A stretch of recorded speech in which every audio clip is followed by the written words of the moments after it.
Have you ever looked at a game and thought, wow, that looks like a chore to play? Also, have you ever set up a game that confused the crap out of you? Then you haven't looked at Cry Havoc.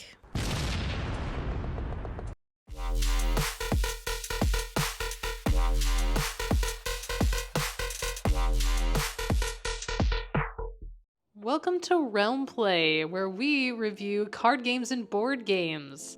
I am Candace the Noob. And I'm Jacinta the Expert. Before we continue, don't forget to like, subscribe, and hit the notification bell so you know when we upload a video. Today we're looking at Cry Havoc, a game that was made in 2016 by Grant Rodiak, Michael Drax, and Michael Welczak. It's for 2 to 4 players, with the sweet spot being 3, because if you go to 4 you have to play the trogs, and the trogs suck. Let's get into it.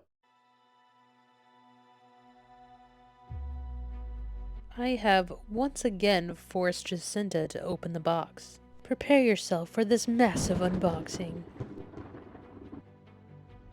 So in the box you get 32 terrain tactic cards, 6 event tokens, 12 exploration tokens, 18 Trog War party tokens, 12 Trog Nest tokens, 8 battle tokens, 1 action marker, and 1 final score enabled marker. So basically you get a lot of tokens. You also get 3 different colored gems, so you have 30 green, 14 yellow, and 6 red. The green ones are 1 point, the yellow ones are 3 points, and the red ones are 5. We also have a game board and a battle board. For each of the factions, you have a HQ token, 12 unit miniatures, 8 Pilgrim Tactics cards, 3 structure tiles, 9 structure tokens, 3 for each of the structures that you can build, a skill token, 5 skill cards, a scoring enable marker, 8 control tokens, which you mark the zones that you take with, a score token, and 2 initiative tokens. You also have a faction board that you plug your structure tiles into, which I think is useless, and a 50 plus score token for when you absolutely obliterate the scoreboard. Each faction has their own color. There's yellow, blue, red, and green. The blue is the Pilgrim Army, the green is the Trog Army, the red is the Machine Army, and the yellow is the Human Army. Every miniature has one of these plastic attachments, and they were a pain to put on. I mean, why is it so difficult to put these things on? Stop it. Get some help. This also comes with a player's manual. Now, I want to get into the art a little bit. I really enjoy the painterly digital style that they have going on. I really don't have anything to complain about, except one thing. I mean, come on, what the freak is this? It looks like they use moldy bread as a reference to draw the land. For the bread, you gotta get that bread. It looks like moldy bread that you left in your cabinet and you forgot for 5 weeks. Have some lunch! So I thought it was a Crisis board game when I first saw it, because the box art and the font on the game just scream Crisis 2 for me, and I was surprised when it's not a Crisis board game. The art pieces on the back of the cards, I have to say, were my favorite. And yes, that is a plate of cheese. I was initially excited because I saw minis, and then I saw the scoring board and the combat board, and I immediately started dreading it. Like, why would I need a second game board for combat in a take and hold strategy game? Why am I not rolling dice for combat or something? I was actually looking forward to the minis as well because I had never played with minis before. The gameplay is actually not bad. You have an initiative mechanic to determine who's going first for the 5 rounds of gameplay, and then you spend your 3 actions building up your power base to try and take territory and win battles during the battle step. It's important to note that you only score when you play a card that says enable scoring, unless, that is, it's at the end of the game. You hit a 49 and you enable final scoring, or through battle objectives.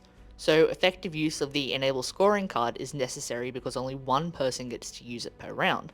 So you'll want to go first, and then you want to play it when you've got control of a bunch of zones with gems on them. And that's how you rack up all of the huge points. I think that the game was very intimidating at first. It is definitely not noob friendly. I'm pretty sure I almost got stress hives trying to put the game together. I left Candace to set the game up on her own when I just sat on my phone and let her do it. She has to learn, okay? She's a noob. She needs to learn how to set games up. I think it might have been the worst experience of her life. I think they call it Cry Havoc because it makes you cry. Put me through torture. Yeah, I'm a sadist. It was a little bit easier to understand once I watched some videos on how to play it and how to set it up. When we were playing, you had to keep going back to the player's manual because there were a lot of things in it that weren't explained. I asked you what a pool was because we had to pull a gem from the pool, and I was like, what's the pool? The situation in question was, it was a card that referred to both the stash of gems, i.e. the bag where we kept the gems, and something called a pool of gems, which I had no fucking idea what it was. It is not mentioned in the rules anywhere, but it was referred to in the same sentence as the stash, suggesting that it was separate to the stash. I just said fuck it and chucked a gem onto the zone to resolve the card. That's it. I actually liked the game more than I thought I would, and I definitely would play again. The humans are really easy to snowball with. I looked at the other faction structures and what they did, and they're basically all arse compared to the humans. The humans are just vastly superior to everything else. The Trogs are even worse than the other two non-human factions, like the Pilgrims and the Machines. The Trogs are below that. It's like humans, Pilgrims, Machines, Trogs. The gameplay itself was still satisfying, but there are the balancing issues, right?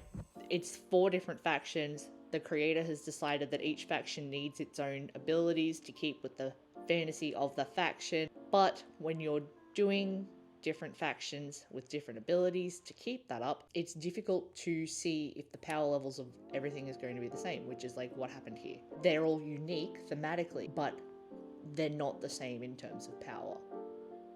Despite this, yeah, I still enjoyed playing it. I would play it again. I like that there are so many decisions you have to make within gameplay, and if you make the correct ones, you get rewarded and gain advantage from it. It's really good. The cards have a dual purpose. You use them like in your 3 actions. They have a different purpose there. And then if you're using them in battle, some of them have battle effects and you can use them there. So then you have that decision of, do I use it for my actions during the action rounds, or do I use it specifically just for battle? I like that kind of gameplay because it rewards you for making the correct decisions with your resources. I would bring it out again, but I would fix it. I would make all of the factions just have the human abilities. That's the easiest way to fix it, because the humans are so good that you either don't have those abilities in the game at all, because it's the kind of thing where everyone needs it or no one has it. And I would just make sure everyone has it, because it's fun. The humans are also fun to play. The cannons are so fun. What would you do to make the game better? I would just make everyone have the cannons, okay? I would do some printing. I would make everyone have the cannons. I'd print extra tokens, whatever. Every faction has the human abilities because that's too difficult to balance otherwise. I would also, it's not even constructing. I don't understand why I need 4 different cards to build my player card when it could just be a single one. I would also just print them all on one card. Done. Some printing in Photoshop, you fix this game. It's that easy. But yeah, I'd play it again. I would recommend playing it. What would you do to fix the game better? Okay, there is one thing I would change. So when we had to pick a card from the tactile terrain deck, it said to pick 2 and then pick 1 and then shuffle it. And I have what is known as decision fatigue, so I would rather just pick 1 card. You dislike the decisions? Yes. Oh. I just want to pick up a card and play. In all of the battles she did, she never once played a battle card. She just put minis on the combat board and went, what happens? No. You absolutely did. Listen, I built stuff, okay? I built stuff, and I fought battles, and I added gems. Okay, that's something. No, I didn't really know how to use the battle cards. I didn't really understand, but I started understanding it a bit more. You've had a lot of experience. You can't judge me. It's my first time playing the game. But you've played many games like it. I've never used minis. Like, what's a battle card? What do I do with the battle card? Play them in the battle phase. I don't even know what that means. I'm sorry. I don't get it yet. but we'll continue to play and I'll have a better understanding. We're giving this a thumbs up, obviously. Yeah, we're gonna give this a thumbs up. It'll be an excited thumbs up with some homebrew fixes, you know. If you find this game, because it's old, it's from 2016. If you find this game somewhere in a bargain bin at your local gaming store or something, grab it. It's worth the couple of bucks it'll be. Yes. We actually got this for a friend. So I do think it's worth it. Thanks for watching. Remember to like, comment, and subscribe. Comment below what your favorite strategy game is. If you like the take and hold, build a power base style of games, or if you're more of a Candace gamer where you don't want to think, you just want to fucking move things around the board and see how the game ends. Listen, I was thinking about it. So I'm like, what do I do? Does this work? Is it more important to get the most amount of people in one region? Or, you know, like I'm testing out the waters, okay? Thank you so much for watching and we'll see you again soon.